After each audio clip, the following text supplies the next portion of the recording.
Analis sumber daya manusia aparatur ahli pertama. 1. Seorang analis SDM aparatur ahli pertama ditugaskan untuk menganalisis ruang lingkup Undang-Undang Nomor 5 Tahun 2014. Manakah dari berikut ini yang bukan termasuk dalam ruang lingkup undang-undang tersebut? A. Jenis, status, dan kedudukan ASN. B. Manajemen ASN. C. Hak dan kewajiban ASN. D. Sanksi administratif bagi ASN. E. Mekanisme pengadaan barang dan jasa pemerintah. Kunci jawaban yang paling tepat dari soal di atas adalah E. Pembahasan dari soal di atas, yaitu bahwa Undang-Undang Nomor 5 Tahun 2014 tentang aparatur sipil negara mencakup jenis, status, kedudukan, manajemen, hak dan kewajiban, serta sanksi bagi ASN. Mekanisme pengadaan barang dan jasa pemerintah tidak termasuk dalam ruang lingkup undang-undang ini.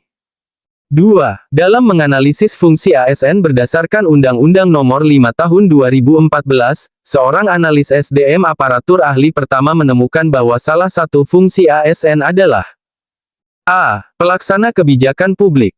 B. Pembuat undang-undang. C. Pengawas eksternal pemerintahan. D. Pengelola keuangan negara. E. Penegak hukum. Kunci jawaban yang paling tepat dari soal di atas adalah A. Pembahasan dari soal di atas, yaitu bahwa berdasarkan Undang-Undang Nomor 5 Tahun 2014, salah satu fungsi utama ASN adalah sebagai pelaksana kebijakan publik. ASN tidak berfungsi sebagai pembuat undang-undang, pengawas eksternal, pengelola keuangan negara, atau penegak hukum secara langsung. 3. Seorang analis SDM aparatur ahli pertama sedang mempelajari Peraturan Pemerintah Nomor 11 Tahun 2017. Manakah dari berikut ini yang merupakan perubahan signifikan yang diatur dalam Peraturan Pemerintah Nomor 17 Tahun 2020 atas Peraturan Pemerintah Nomor 11 Tahun 2017? A. Penghapusan sistem pangkat. B. Peniadaan jabatan fungsional. C. Penghapusan penilaian kinerja. D. Penyederhanaan birokrasi. E. Penghapusan hak cuti PNS atau P3K. Kunci jawaban yang paling tepat dari soal di atas adalah D.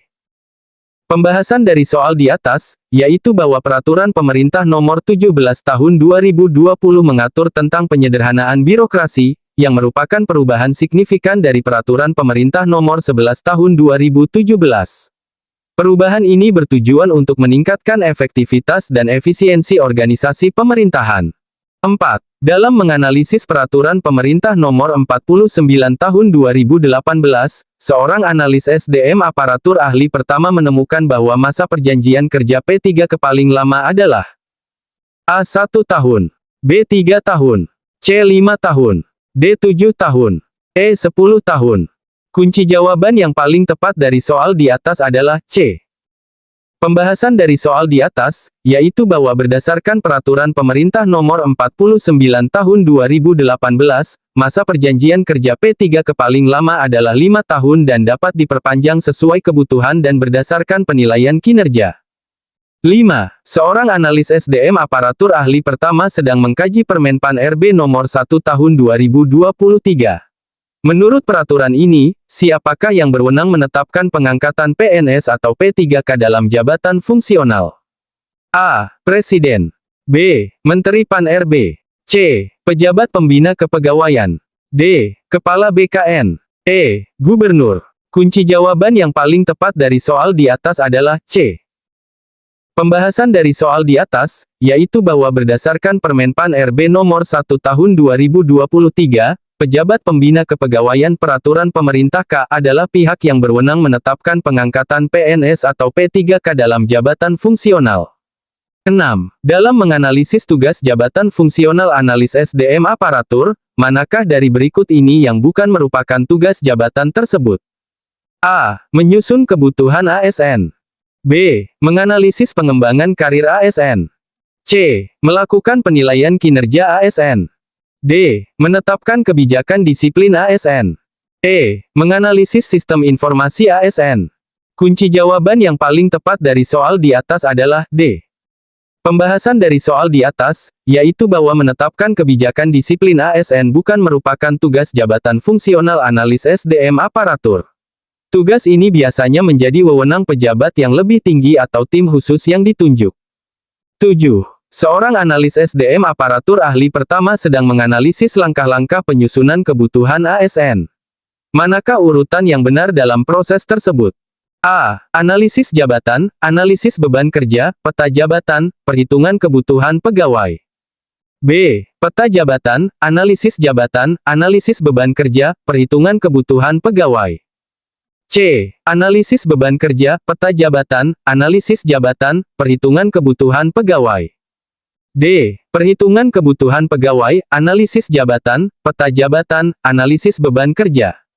E. Analisis jabatan, peta jabatan, analisis beban kerja, perhitungan kebutuhan pegawai. Kunci jawaban yang paling tepat dari soal di atas adalah E. Pembahasan dari soal di atas, yaitu bahwa urutan yang benar dalam penyusunan kebutuhan ASN adalah analisis jabatan, peta jabatan, analisis beban kerja, dan terakhir perhitungan kebutuhan pegawai. 8. Dalam menganalisis metode pengadaan ASN, seorang analis SDM aparatur ahli pertama menemukan bahwa salah satu metode yang digunakan adalah A. Penunjukan langsung. B. Lelang terbuka. C. Seleksi terbuka. D. Pemilihan langsung. E. Pengangkatan otomatis. Kunci jawaban yang paling tepat dari soal di atas adalah C. Pembahasan dari soal di atas, yaitu bahwa metode pengadaan ASN yang digunakan adalah seleksi terbuka, yang menjamin prinsip transparansi, objektivitas, dan akuntabilitas dalam proses rekrutmen. 9. Seorang analis SDM aparatur ahli pertama sedang mengkaji komponen pengembangan karir ASN. Manakah dari berikut ini yang bukan termasuk komponen pengembangan karir ASN? A. Pendidikan dan pelatihan. B. Mutasi jabatan. C. Promosi. D. Penugasan khusus. E. Pengangkatan politik. Kunci jawaban yang paling tepat dari soal di atas adalah E. Pembahasan dari soal di atas, yaitu bahwa pengangkatan politik bukan merupakan komponen pengembangan karir ASN. Komponen pengembangan karir ASN meliputi pendidikan dan pelatihan, mutasi jabatan, promosi, dan penugasan khusus. 10. Dalam menganalisis jenis-jenis promosi ASN, seorang analis SDM aparatur ahli pertama menemukan bahwa promosi terbuka dilakukan untuk mengisi A. Jabatan administrasi. B. Jabatan fungsional. C. Jabatan pimpinan tinggi. D. Jabatan pelaksana. E. Jabatan staf khusus. Kunci jawaban yang paling tepat dari soal di atas adalah C. Pembahasan dari soal di atas, yaitu bahwa promosi terbuka dilakukan untuk mengisi jabatan pimpinan tinggi, sesuai dengan prinsip merit system dan kompetensi dalam Undang-Undang ASN. 11. Seorang analis SDM aparatur ahli pertama sedang mengkaji mekanisme penilaian kinerja ASN. Manakah pernyataan berikut yang benar terkait penilaian kinerja ASN?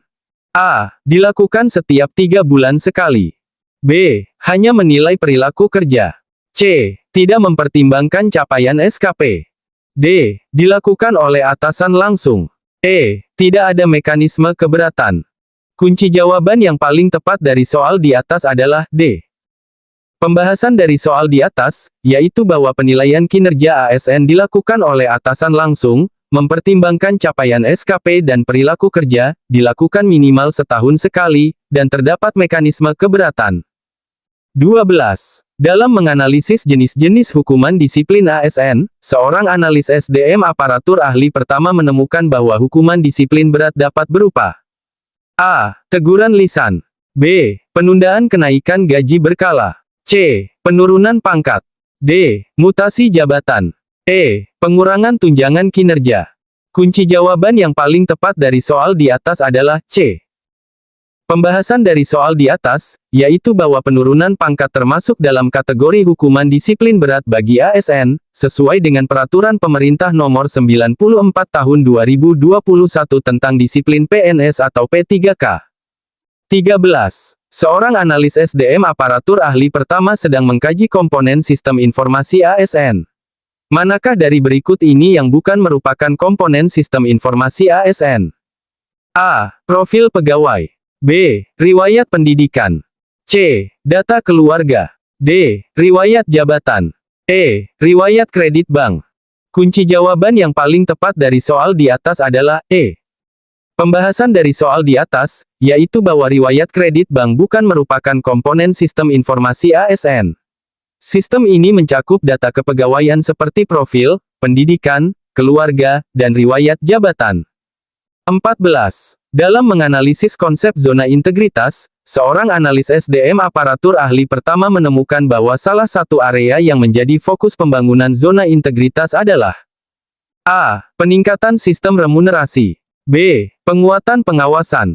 C. Perluasan wilayah kerja. D. Peningkatan anggaran operasional. E. Penambahan pegawai.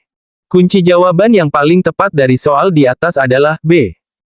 Pembahasan dari soal di atas, yaitu bahwa penguatan pengawasan merupakan salah satu area fokus dalam pembangunan zona integritas, bertujuan untuk menciptakan lingkungan kerja yang berintegritas dan bebas dari korupsi. 15. Seorang analis SDM aparatur ahli pertama ditugaskan untuk mengidentifikasi peran kelembagaan ASN dalam penguatan efektivitas organisasi. Manakah dari berikut ini yang bukan merupakan peran tersebut? A. Penataan struktur organisasi. B. Penyederhanaan proses bisnis. C. Penguatan budaya kerja. D. Peningkatan kualitas pelayanan publik. E. Pengaturan kebijakan moneter. Kunci jawaban yang paling tepat dari soal di atas adalah E. Pembahasan dari soal di atas, yaitu bahwa pengaturan kebijakan moneter bukan merupakan peran kelembagaan ASN dalam penguatan efektivitas organisasi. Peran ASN lebih fokus pada aspek internal organisasi seperti penataan struktur, penyederhanaan proses, penguatan budaya kerja, dan peningkatan kualitas pelayanan publik.